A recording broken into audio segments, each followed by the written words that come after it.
مجموعة لقطة الإعلامية.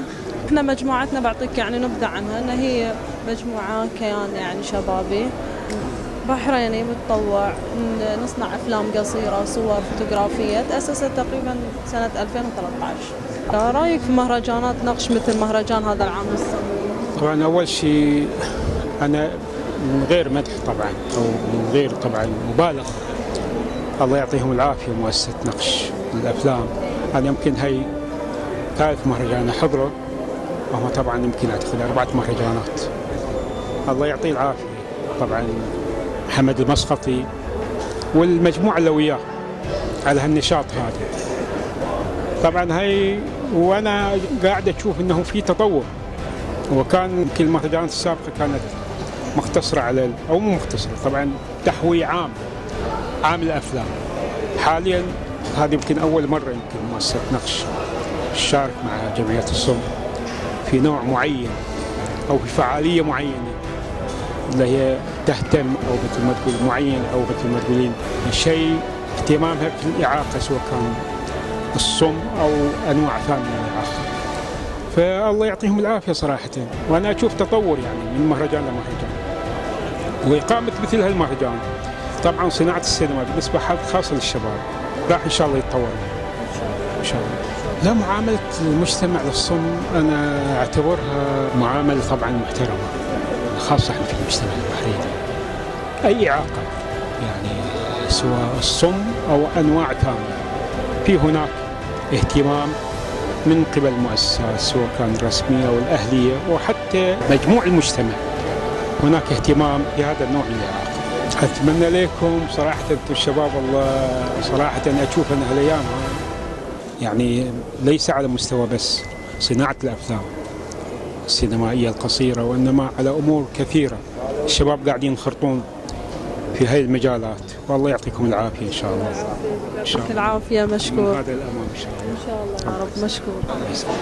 المهرجان حسب ما هو ظاهر الآن وحسب الأفلام اللي أنا رأيتها وحسب التنسيق مع جمعية الصم اللي أنا اطلعت عليه جدا جدا رائع، ونتمنى أن يرقى إلى أكثر من مستوى رائع إن شاء الله. إن شاء الله. في نظرك كيف ترى معاملة المجتمع للصم؟ معاملة المجتمع للصم بفضل الله سبحانه وتعالى تغيرت بنسبة 180 درجة عن 10 سنوات سبقت. الآن بدأ الناس يتوعون أكثر فأكثر تجاه الإخوة الصم، بدأ الناس يرحبون شيئا فشيء بمجتمع الإخوة الصم، فالحمد لله رب العالمين، هذا فضل منه. أولا أوجه لكم جزيل الشكر، ثانيا أتمنى أن يكون هنالك تعاون أكبر بيننا وبينكم، وخصوصا بينكم وبين الأخوة الصم، بحيث أن يسلط الإعلام عليهم بشكل أكبر، وأتمنى أن يسلط عليهم الإعلام من جانبكم أنتم كبداية، وليسهم ذلك إن شاء الله في ارتقائنا وارتقائكم وارتقاء الإخوة الصم معا إن شاء الله. رأيك في مهرجانات نقش مثل مهرجان هذا العام للصم؟ والله يعني هاي على ما اعتقد ثالث سنة حق نقش، وثاني سنة أقدم فيها. يعني أول سنة قدمت فيلم، وهاي السنة قدمت وياهم فيلم. المجتمع ولله الحمد هو قاعد ينظر للصم والبكم نظرة شفقة ونظرة تهميشية، واحنا من خلال الأفلام هاي اللي قاعد تقدم في المهرجان نبي نبين للمجتمع بأن الصم هم بشر، ولازم ننظر لهم نظرة إنسانية وليست نظرة تهميشية. هاي اللي احنا نحاول نبينه. كلمة بسيطة لمجموعة لقطة الإعلامية. والله أتمنى لكم التوفيق، بس مو توفيق رئيسكم، لا، أتمنى لكم التوفيق إن شاء الله، وأتمنى أن يكون نشاطكم يكون بصورة أحسن، وموفقين إن شاء الله. في هذا المهرجان حبيت أشارك في فيلم القصير، فيلم إشارة وإحساس. الحمد لله توفقنا في المشاركة ونقبل الفيلم ضمن المسابقة الرسمية حق المهرجان. طبعا تعودنا من مؤسسة نقش تبدع في إثراء الحركة السينمائية، من ناحية سينمائية بحتة أو بشكل عام مكبر أو خلينا نقول مفتوحة على كل الأصعدة. هذا الموسم احنا تفاجأنا بالتعاون مع جمعية الصم البحرينية، بحيث انه يكون الموضوع مخصص حق موضوع الصم. هذا الثيمة أثارتني كثيرا، بحيث ان انا اصنع فيلمي الخاص واشارك به في المهرجان، باعتبار ان يمكن عندي علاقة حميمة او قوية بين المجتمع الصم بشكل عام يعني. فكان إثارة كبيرة ان انا وجهتي هالمرة بحيث انه يكون عن موضوع عن الصم، والحمد لله توفقت في صناعة فيلم. أتمنى أن يكون في تنافس كبير مع المخرجين الموجودين على الساحة. مجتمع الصم مجتمع راقي عظيم كبير، ناس متفتحين، عندهم عقليات كبيرة، لا يتجزؤون يعني كجزء من المجتمع، هم أصل من المجتمع. احنا اليوم جايين نقول رسالة، احنا نبحث بالكلمة اللي قلتها حق مديرة المهرجان، نحن نبحث عن الأصم بالأحرى، يبحث عن الكلمات بين شفات الناس، فقاعد يلتقطها، ما قاعد يشوف ينتظر الإشارات تعبر، بما أنه لغة الإشارة. لغة الإشارة لغة راقية وجميلة، هي لغة واحدة، تعبيرها واحد، لهجتها واحدة، لكنتها واحدة، إشارة وإحساس. أنا أشكر جهودكم الجميلة، طلتكم جميلة وعملكم باين عليه كما أشوفها يعني إبداع. أتمنى أنتم تواصلون، أتمنى أن نشوفكم في أكثر من محفل، والله يوفقكم إن شاء الله. رأيكم في مهرجانات نقش مثل مهرجان هذا العام للصم؟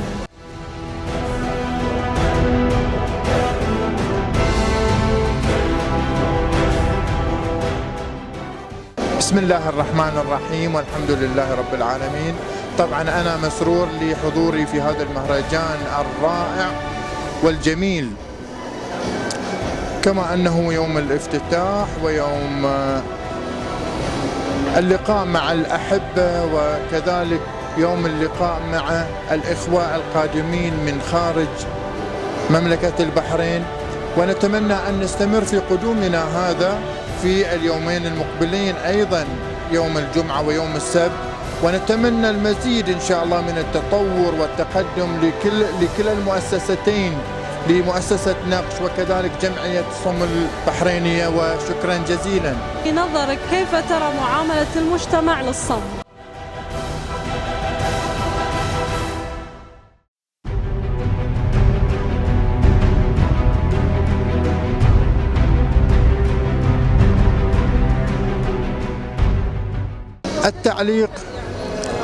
التعليق منهم كلهم كان أن المعاملة جدا ممتازة الآن. وتعليق الأخ عقيل وهو نائب رئيس جمعية الصم البحرينية، نحن كأفراد صم حضرنا إلى هذا المهرجان الذي يقام للمرة الأولى على المستوى المحلي، وعملنا على تنظيمه منذ ما يقارب 5 إلى 6 شهور، والآن نرى تحقق هذا البرنامج وهذا المهرجان الرائع على المستوى المحلي وكذلك حتى على المستوى الدولي.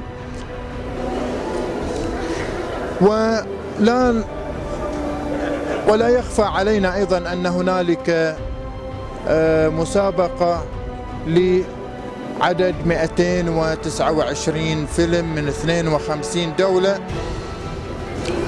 ويوم السبت سوف يتم الإعلان عن الفائزين بالمراكز الأولى للأفلام المتقدمة في المسابقة إن شاء الله. ونتمنى التقدم والتطور لنا ولكم إن شاء الله، وشكرا جزيلا.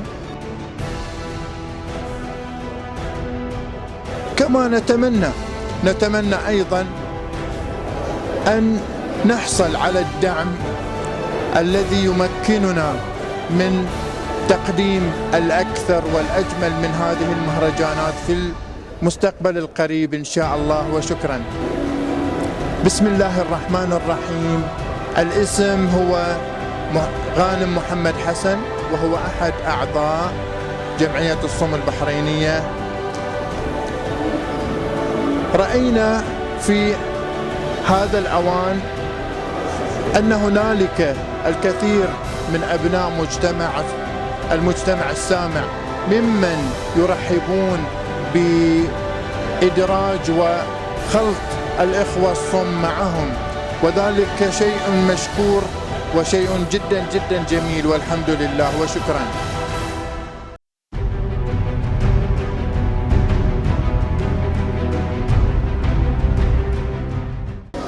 طبعا هو المهرجان من المهرجانات الرائعة أنا في نظري، وخاصة الجانب فيه جانب إعلامي، وللوصول لأي رسالة من خلال الجانب الإعلامي مثل الأفلام والسينما هي أقرب إلى الناس لتوصيل الرسالة اللي تسعى الجمعية لإيصالها، وهذا ما حفزنا على رعايته ونعمل معاهم إن شاء الله. في نظر شلون معاملة المجتمع للصم؟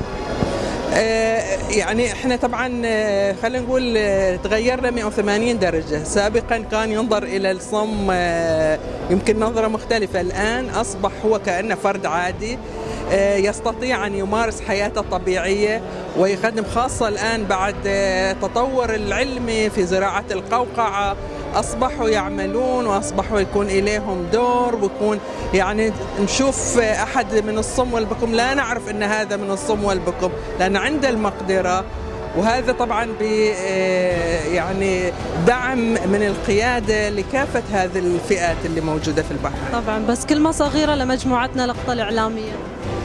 كلمة احنا طبعا نشجع ونحث مثل هذه الجمعية وكل الجمعيات أن تكون برامجها ومشاريعها مثل هذا النوع من المشاريع اللي توصل الرسائل للبحرين وللعالم كله باهتمامنا بهذه الفئة من الأطفال والشباب. شكرا. طبعا مهرجان بادرة جديدة في البحرين تشجع الشباب،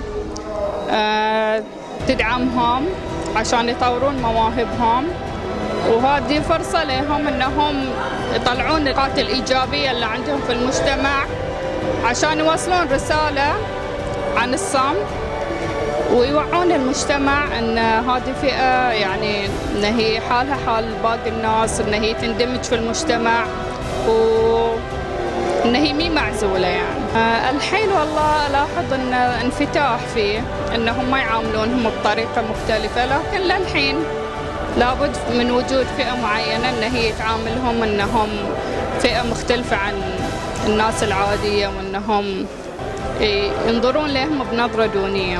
معاك رقية النيسر، مجموعة لقطة الإعلامية.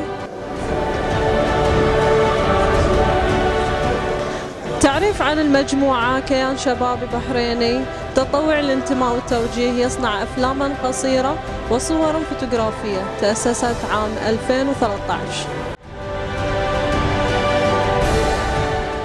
سؤالي لك بمناسبة ختام هذا المهرجان، كلمة أخيرة للمجتمع اتجاه الصم.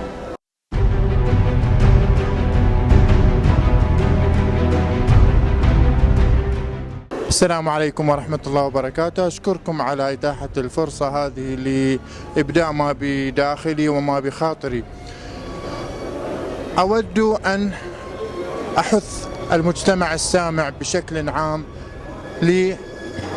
للترحيب بالإخوة الصم للاندماج والانخراط معهم في كافة أمور حياتهم. لماذا؟ فلننظر إلى الإخوان والأخوات الصم، سنرى أنهم دائما مبادرون إلى الانخراط والاندماج معهم، فليستجيبوا لهذه الدعوة، وشكرا جزيلا. كلمة تشجيعية لمجموعة لقطة الإعلامية ومؤسسة نقش.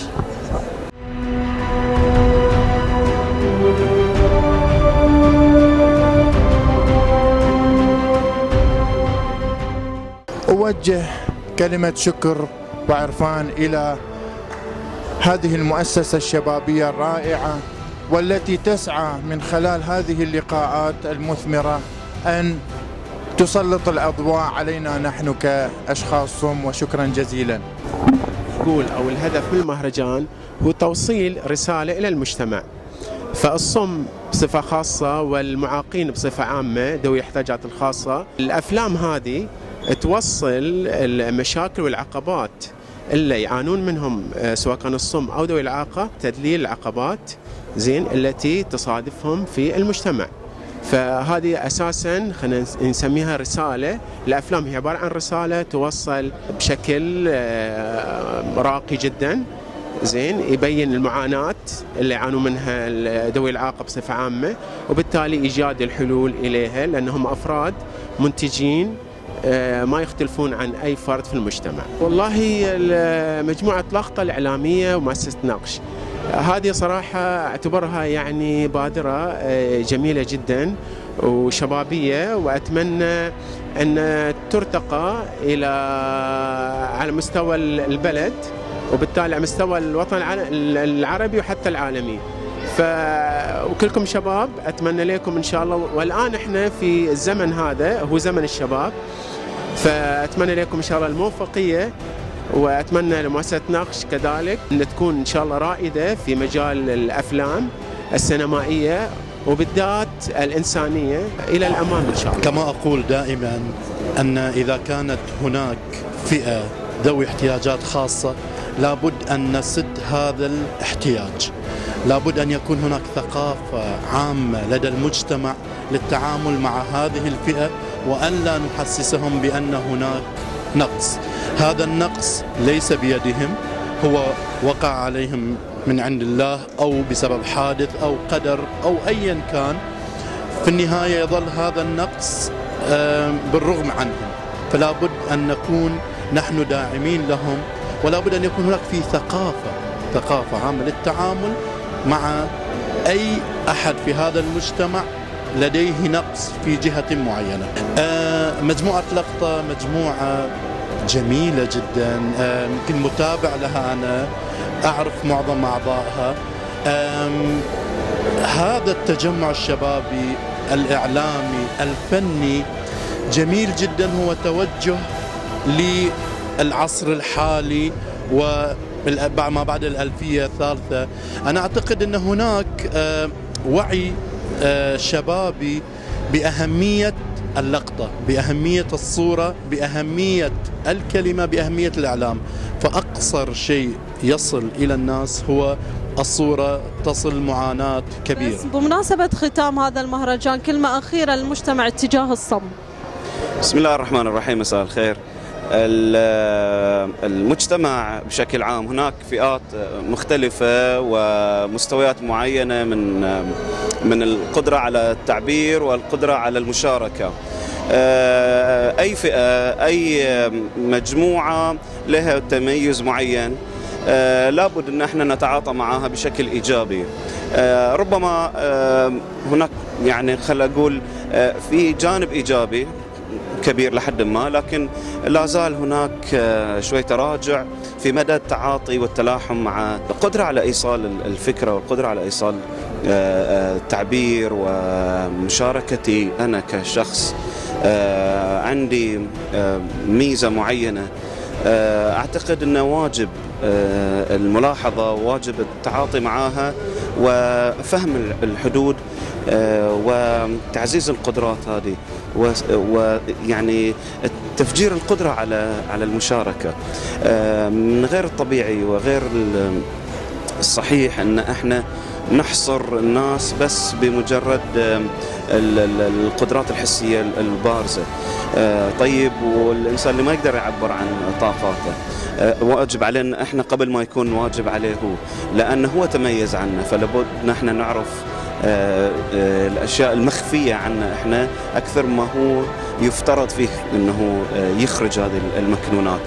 المشاركة يعني لازم تكون من الطرفين، هذا يعني هم كذلك، ولازم يبادر بعد بمشاركات معينة، بإبراز مواهب معينة، ما ينحصر ولا ينغلق، لأن احنا مجتمعات صحيح لما نشوف الشيء الغريب علينا شوي نحذر، لكن ما أن نتعود عليه خلاص يصير جزء من حياتنا، يصير جزء من كياننا الاجتماعي. لذلك أرجو أن الرسائل تكون متبادلة بين الطرفين ولا تتوقف عند نوعية معينة. المهرجان يساعد على إيصال بعض هذه الرسائل، وأرجو أن يكون في تعزيز للمهرجان ولا الطاقات العاملة فيه. إن شاء الله. بس كلمة أخيرة لمجموعة لقطة الإعلامية ومؤسسة نقش. أنا أشهد على أياديهم جهود مميزة وجبارة، تنظيم وتعاون، وهناك مستويات مختلفة من العمل، وهذا يدل على يعني نوع من الرقي في التنظيم والرقي في الإدارة. أبارك لهم هذه الجهود وأرجو لهم كل التوفيق إن شاء الله. أولا أشكر هذا الفريق التطوعي على دعمكم لهذا المهرجان. وكلمة أخيرة، أنا ما عندي عمري ما كان عندي كلمة أخيرة حق إخواني من الصم. الصم ترى ناس منا وفينا، بالعكس إحنا من واجبنا الأشخاص أسوياء أن احنا نحقق لهم الدعم ونثبت وجودهم ونثبت وجودهم أكثر في المجتمع عن طريق العديد من الأنشطة أو بالعكس هذا المهرجان كان يعتبر مبادرة جدا جميلة أن ينشر ثقافة الصم بطريقة إبداعية، بطريقة غير تقليدية، توضح المشكلات من ذوي الإعاقة أو ذوي الإعاقة بشكل عام وخاصة الصم. أنا جدا شاكرة حق مؤسسة نقش، وجدا شاكرة حق جمعية الصم على يعني تفعيل دور ذوي الاحتياجات الخاصة أو الصم بشكل عام. وأشكر فريقكم على هذا الدعم وعلى التغطية الإعلامية جدا رائعة، وما شاء الله عليكم خلية من النشاط وخلية من الحماس، وهذا اللي احنا نحتاج منكم، دعم ذوي الاحتياجات الخاصة بشكل عام والخاص الصم. وشكرا جزيلا. أنا أقول لهم I love you، يعني فعلا I love you من قلب على اللي سووه هذه المبادرة. ترى صراحة مجهود جدا جدا ضخم. أنا أتمنى أنه يكون سنويا يكون ويلقون الضوء، يعني حتى أنتم يعني كفريق إعلامي تلقون يعني تسلطون الضوء على هذه الإعاقات في المجتمع، مو بس من الناحية السلبية، احنا نبي نطلعها من الناحية الإيجابية، من ناحية الإبداع، إثبات الوجود. هذا اللي احنا نحتاج منكم، وأنا جدا شاكرة لكم.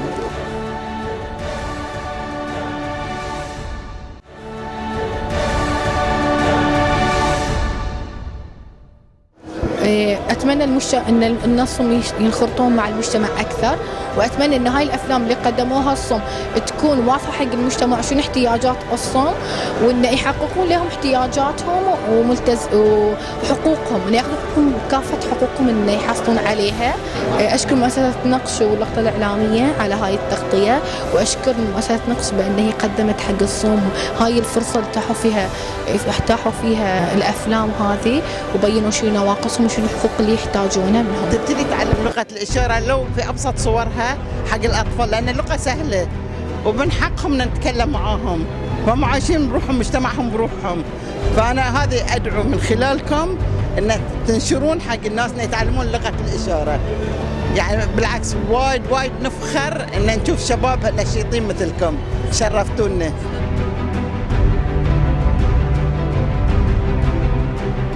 أتمنى للصم التطور، وهذا أول مهرجان حق الصم، إن شاء الله مو آخر مهرجان، وإن شاء الله نتمنى لهم الاندماج أكثر في المجتمع إن شاء الله يا رب. كلمة تشجيعية لمجموعة لقطة الإعلامية مؤسسة نقش، أن نتمنى لكم كل الخير والتوفيق والتطور إن شاء الله للأفضل إن شاء الله وأفضل إن شاء الله. مشكورة، يعطيك العافية.